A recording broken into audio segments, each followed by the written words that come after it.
نہیں ہے کہ جن کی بنا پر یہ وہاں نجات پا سکے گا، تو اسے دنیا میں اس کی من پسند چیزیں دینے کی بجائے اس کے لیے آخرت میں اعمال کا ذخیرہ کر دیا جائے تاکہ اس کی آخرت میں نجات ہو سکے۔ لہذا ہم سب کو دعا کرتے رہنا چاہیے۔ دعا عظیم عبادت، شرف والی عبادت، وہ عبادت جس کو اللہ تعالیٰ پسند کرتا ہے، وہ عبادت کہ جسے چھوڑ دیا جائے تو اللہ تعالیٰ ناراض ہوتا ہے۔ دعا توحید کی بنیاد ہے، یہ ہمیں اپنے رب سے قریب کر دیتی ہے، اس سے ہماری مشکلات آسان ہوتی ہیں، تکلیفیں دور ہوتی ہیں، ہمیں برکتیں حاصل ہوتی ہیں۔ لہذا جو مشکلات سے نکلنا چاہتا ہے وہ دعا کو اپنے لیے لازم کر لے، کیونکہ اللہ تعالیٰ ہی پریشانیوں کو دور کرتا ہے۔ امن یجیب المضطر اذا دعاہ ویکشف السوء، بھلا کون ہے جو لاچار کی فریاد رسی کرتا ہے جب وہ اسے پکارتا ہے اور اس کی تکلیف کو دور کر دیتا ہے۔ تو جو شخص بھی مشکلات سے، پریشانیوں سے نجات چاہتا ہے اس کے لیے ضروری ہے کہ وہ دعا کو لازم کر لے، کیونکہ اللہ تعالیٰ ہی پریشانیاں دور کرتا ہے۔ اللہ تعالیٰ کے علاوہ کوئی نہیں جو پریشانی دور کر سکے۔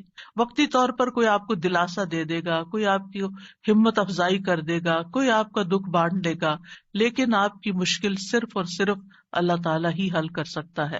وَإِن يَمْسَسْكَ اللَّهُ بِضُرٍّ فَلَا كَاشِفَ لَهُ إِلَّا هُوَ وَإِن يَمْسَسْكَ بِخَيْرٍ فَهُوَ عَلَى كُلِّ شَيْءٍ قَدِيرٌ، اگر اللہ تجھے کوئی تکلیف پہنچائے تو اس کے سوا اسے کوئی دور کرنے والا نہیں، اور اگر وہ تجھے کوئی بھلائی پہنچائے تو وہ ہر چیز پر پوری طرح قادر ہے۔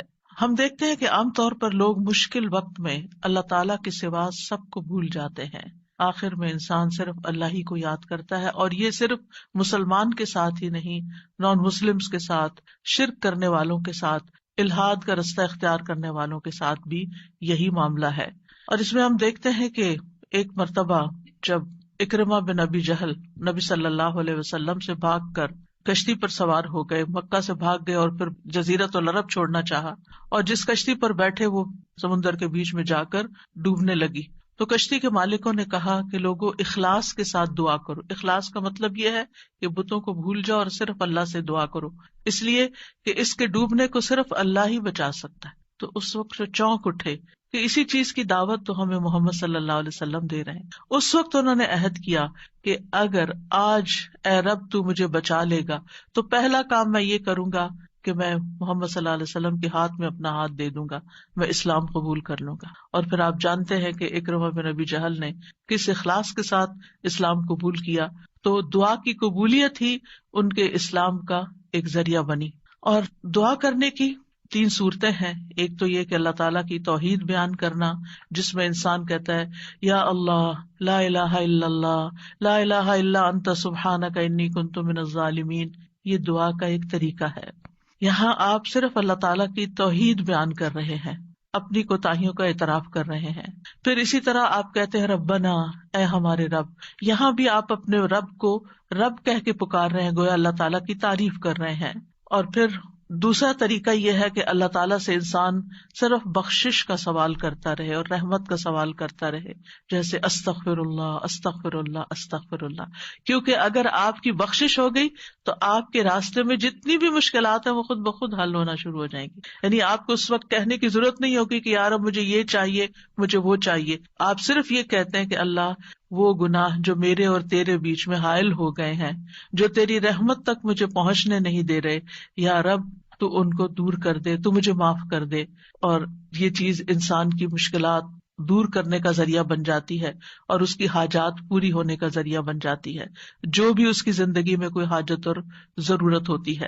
اسی طرح کبھی آپ اللہ سے صرف رحمت کا سوال کر رہے ہوتے ہیں، یا حی یا قیوم برحمتک استغیث، صرف رحمت مانگ رہے ہوتے ہیں، کیونکہ اگر اللہ سبحانہ تعالیٰ کی رحمت آ جائے تو ساری مشکلات ہی آسان ہو جائیں، پھر تو کوئی غم ہی نہ رہے، کوئی پریشانی ہی نہ رہے۔ اور تیسرا طریقہ ہے کہ انسان اللہ تعالیٰ سے اپنی دنیاوی حاجات مانگے یا آخرت کی ضروریات مانگے، جیسے اے اللہ مجھے مال دے، اے اللہ مجھے اولاد دے، اے اللہ مجھے گھر دے، اے اللہ مجھے گاڑی دے، اور صحابہ اتنی چھوٹی چھوٹی چیزیں میں مانگتے تھے، جیسے جوتی کا تسمہ اگر ٹوٹ گیا تو بھی اللہ سے مانگتے تھے. چھوٹی سے چھوٹی ضرورت سے لے کے بڑی سے بڑی ضرورت تک براہ راست اللہ تعالیٰ سے مانگی جا سکتی، اور اس میں کوئی عیب کی بات نہیں، کوئی گناہ کی بات نہیں. وہ آپ کا رب ہے، وہ سب سے زیادہ آپ کا خیر خواہ ہے، لہٰذا آپ اس سے نہیں مانگیں گے تو کس سے مانگیں گے؟ اور وہ جو سب کچھ دینے پہ قادر ہے، اس سے نہیں مانگیں گے تو کس سے مانگیں گے؟ لہٰذا اس کو پکارتے رہنا چاہیے. تو نمبر 1 طریقہ صرف اللہ کی توحید بیان کرنا، اللہ کی تعریف کرتے رہنا. عرفہ کے دن کی سب سے بہترین دعا کیا ہے؟ لا الہ الا اللہ وحدہ لا شریک لہ لہ الملک ولہ الحمد وہو علی کل شیء قدیر. اس میں کیا مانگا آپ نے؟ کچھ بھی نہیں. آپ نے صرف اللہ کی توحید بیان کی ہے، لا الہ الا اللہ کہا ہے، وحدہ کہا ہے، لا شریک لہ کہا ہے، اپنے آپ کو اللہ کے لیے خالص کیا ہے. یہ دعا ہے. اور پھر دوسرا یہ کہ استغفار اور رحمت کی دعا. اور تیسرا کوئی بھی ضرورت جو ہو کسی بھی زبان میں، کسی بھی چیز کی، روحانی، جذباتی، مادی، دنیا کی، آخرت کی، کوئی بھی چیز وہ مانگتے چلے جائیں. ہم دیکھتے ہیں کہ انبیاء علیہم السلام اپنی حاجات اللہ تعالیٰ کے سامنے رکھتے تھے، مشکل وقت میں اللہ تعالیٰ کی طرف رجوع کیا کرتے تھے. کانوا اذا فزعوا الى الصلاۃ، یہ حدیث ہے مسند احمد کی، کہ انبیاء پر جب بھی کوئی پریشانی آتی تو وہ نماز کی طرف متوجہ ہو جاتے تھے، نماز پڑھنے لگتے تھے. اور کل ہم نے پڑھا تھا کہ دعا کی 2 بڑی قسمیں ہیں، دعائے عبادت اور دعائے مسئلہ. کہ عبادت بھی بذات خود دعا ہے، دعائے حال ہے، یعنی ہم ایسی حالت میں ہیں، ایسی عبادت میں ہیں کہ جو اللہ کی رحمت کو ہماری طرف متوجہ کر رہی ہے. انسان سب سے زیادہ اللہ کے قریب کہاں ہوتا ہے؟ سجدے کی حالت میں، اقرب الیہ. لہٰذا خوب خوب وہاں دعا کرنی چاہیے. تو نماز بذات خود پریئر ہے، اس کو کہتے بھی پریئر ہے. صلاۃ کا معنی بھی دعا ہے، تو وہ تو دعا کا مجموعہ ہے. اسی لیے وَاسْتَعِینُوا بِالصَّبْرِ وَالصَّلَاةِ، جب انسان پر کوئی مشکل آئے تو فوراً نماز کی طرف جائے اور نماز پڑھ کر اللہ تعالیٰ سے دعا بھی کرے. اور بذات خود اگر نوافل پہ نوافل بھی پڑھ رہا ہے یا طویل قیام کر رہا ہے، طویل سجدہ کر رہا ہے، تو یہ بھی ایک طرح سے دعا یا عبادت ہی کی حالت میں ہے. انبیاء علیہم السلام کی دعائیں کیوں قبول ہوئی؟ ہم ایک کے بعد ایک پیغمبر کے بارے میں قرآن مجید میں پڑھتے ہیں، اور ہر پیغمبر کی دعا کے بارے میں پڑھتے ہیں کہ وہ قبول ہو گئی. کیوں؟ انہم کانوا یسارعون فی الخیرات ویدعوننا رغبا ورہبا. 2 کام تھے ان کے. ایک تو یہ کہ وہ نیکی کے کاموں میں بہت جلدی کرتے تھے، یسارعون فی الخیرات. تو دعاؤں کی قبولیت کے لیے کیا ہے؟ نیکیوں میں جلدی کریں، نیکیوں میں دوڑ لگائیں، نیکیوں میں آگے بڑھیں. وَيَدْعُونَنَا رَغَبًا وَرَهَبًا، اور وہ ہمیں پکارتے تھے رغبت کے ساتھ بھی اور رہبت کے ساتھ بھی، امید کے ساتھ بھی اور خوف کے ساتھ بھی. تو انسان کو اپنے رب کو امید اور خوف دونوں طریقوں سے پکارنا چاہیے. تو ہم دیکھتے ہیں کہ آدم علیہ السلام پر جب پریشانی آئی، شیطان کے کہنے میں وہ آ گئے اور پھر انہوں نے دعا کی، ربنا ظلمنا انفسنا وان لم تغفر لنا وترحمنا لنکونن من الخاسرین، کہ اے ہمارے رب، ہم نے اپنی جانوں پر ظلم کیا، اگر تو نے ہمیں نہ بخشا، ہم پر رحم نہ کیا، تو ضرور ہم خسارہ پانے والوں میں سے ہو جائیں گے. تو کیا ہوا؟ اللہ تعالیٰ نے دعا قبول کی. فَتَلَقَّى آدَمُ مِن رَبِّهِ كَلِمَاتٍ فَتَابَ عَلَيْهِ إِنَّهُ هُوَ التَّوَّابُ الرَّحِيمُ. اللہ سبحانہ وتعالیٰ نے آدم علیہ السلام کی توبہ قبول کر لی. نوح علیہ السلام کی قوم نے ان کے ساتھ بہت برا سلوک کیا.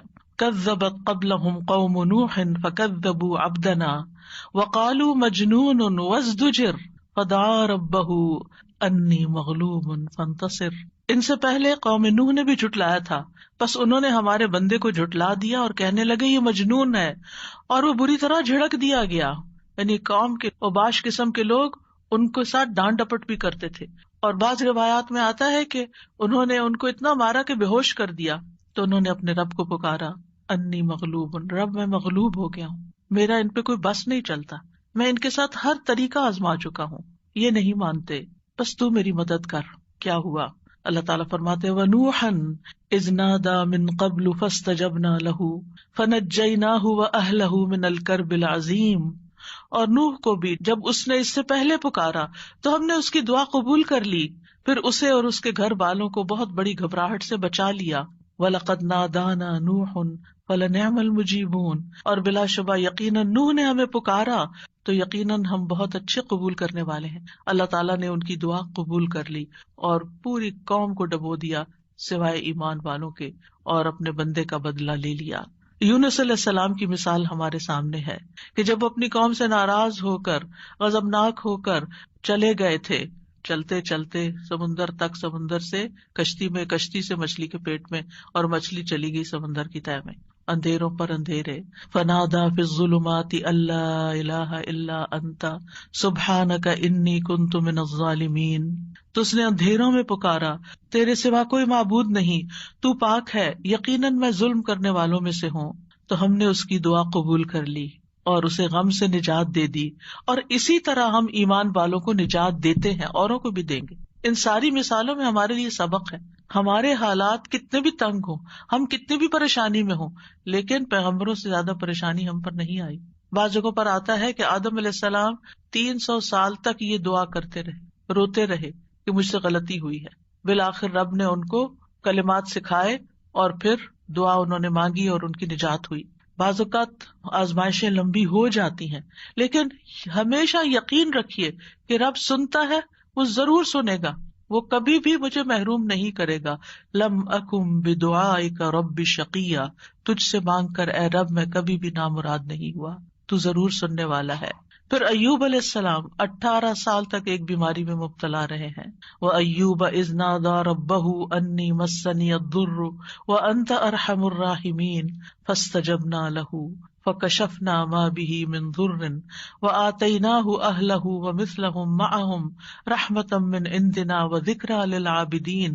اور ایوب جب اس نے اپنے رب کو پکارا کہ بے شک مجھے تکلیف پہنچی ہے اور تو رحم کرنے والوں میں سب سے زیادہ رحم کرنے والا ہے، تو ہم نے اس کی دعا قبول کر لی، بس اسے جو تکلیف تھی دور کر دی، اور اس کے گھر والے اور ان کے ساتھ اتنے ہی اور عطا کر دیے اپنے پاس سے رحمت کے طور پر۔ ان لوگوں کے لیے یاد دہانی ہے یہ جو عبادت کرنے والے ہیں۔ یعنی بعض اوقات انسان سوچتا ہے میں عبادت بھی کرتا ہوں، میں اللہ تعالیٰ کی حرام کردہ چیزوں سے بھی بچتا ہوں، لیکن میں دعا کرتا رہتا ہوں مگر میری دعا نہیں سنی جاتی، معلوم نہیں کیوں۔ اب دیکھیے کس طرح یعقوب علیہ السلام سال ہا سال تک، بعض روایات میں 40 سال اور بعض میں اس سے بھی زیادہ وقت کے لیے وہ بیٹے سے جدا ہوئے تھے، اور مسلسل دعا کرتے رہے، مایوس نہیں ہوئے۔ اللہ تعالیٰ نے بالآخر ان کی دعا سن لی۔ چھوڑنا نہیں، پیچھے نہیں ہٹنا۔ ایوب علیہ السلام نے کہا تھا انی مسنی الضر وانت ارحم الراحمین، اللہ مجھے تکلیف پہنچی ہے اور تو سب سے بڑا رحم کرنے والا ہے، تو سب مہربانوں میں سے بڑھ کر مہربان ہے، تو مہربانی نہیں کرے گا تو اور کون کرے گا۔ تو یہاں انہوں نے اللہ تعالیٰ کی رحمت کی فریاد کی۔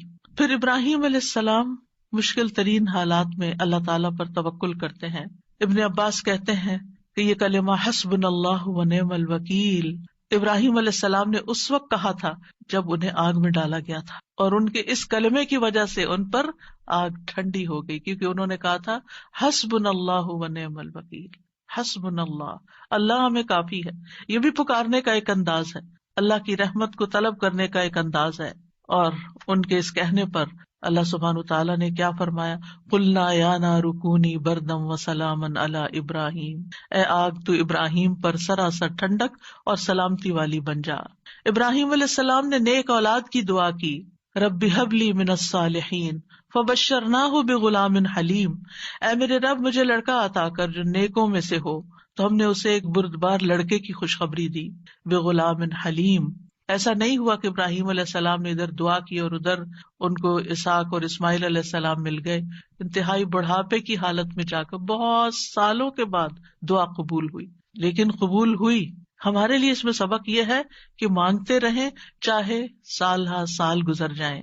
اور پھر وہ کہتے ہیں الحمدللہ الذی وہب لی علی الکبر اسماعیل و اسحاق ان ربی لسمیع الدعاء، سب تعریف اس اللہ کی ہے جس نے مجھے بڑھاپے کے باوجود اسماعیل اور اسحاق عطا کیے، بے شک میرا رب تو بہت دعا سننے والا ہے۔ اللہ سبحانہ تعالیٰ نے انہیں ہدایت یافتہ اولاد عطا کی تھی، یہ ان کے صبر کا نتیجہ تھا۔ ان کی زندگی تو مشکل میں گزری، لیکن اس کا بدلہ اللہ نے ان کو کیا دیا کہ ایسی اولاد دی جو ہمیشہ کے لیے ان کے لیے ناموری کا سبب بنی۔ وَوَهَبْنَا لَهُ إِسْحَاقَ وَيَعْقُوبَ، صرف بیٹا نہیں، بیٹے کے بعد پوتے کی بھی خوشخبری دی. کلن ہدینا، ہر ایک کو ہم نے ہدایت دی. ونوحا ہدینا من قبل، نوح علیہ السلام کو اس سے پہلے ہم نے گائیڈ کیا. ومن ذریتہ داؤد وسلیمان وایوب ویوسف وموسیٰ وہارون وکذلک نجزی المحسنین، اور اس کی اولاد میں سے داؤد اور سلیمان اور ایوب اور یوسف اور موسیٰ اور ہارون، اور اسی طرح ہم نیکی کرنے والوں کو جزا دیتے ہیں. یعقوب علیہ السلام کا حال آپ کے